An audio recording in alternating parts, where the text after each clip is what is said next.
In this fast-moving world, technology is constantly improving and changing. In fact, it is moving into the classroom as well, changing the way education is distributed. Catlin Tucker, an English teacher at Windsor High School, is incorporating these technological advances in the way she teaches. To be quite frank, I think that students use technology in every aspect of their lives outside of class. So if I'm not finding creative ways to get them using technology to learn, then I'm missing out on an opportunity. Because most of my kids come into the classroom with devices in their pockets, and I want them to know how to use those devices to research, to collaborate, to create things. So for me, I think it's helping them to use tools they already have and they're going to be using in life long after they leave my classroom. When I asked what she says to teachers who don't use technology in the classroom, she replied with this.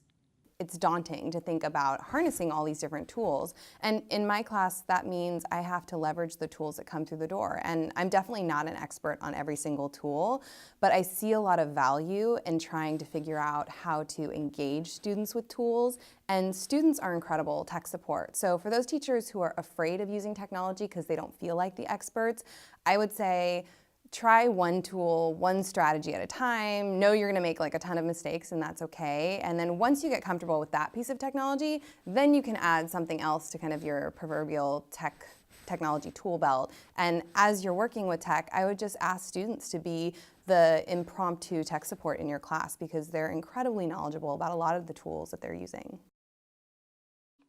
Students now are creating digital portfolios.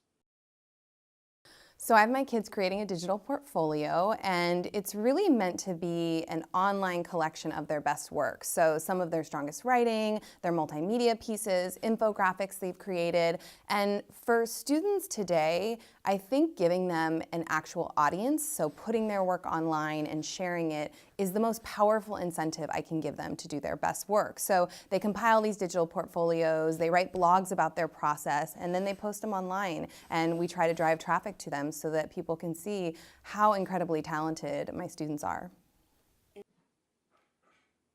As well as students, technology benefits teachers.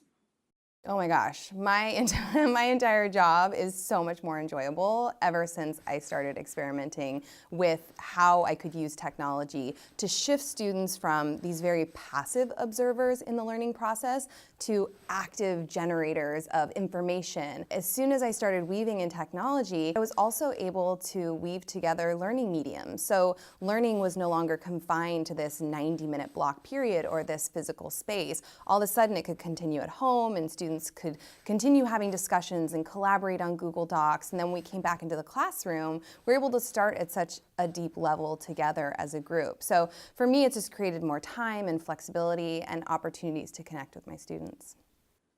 Student Giselle Aguilera enjoys using technology in the classroom. What I like about using technology in the classroom is that it gives us like this different outlook on how we can do things. So instead of writing like our essays on paper, we could write them on the computer. So it's not like this repetitive cycle of just paper writing.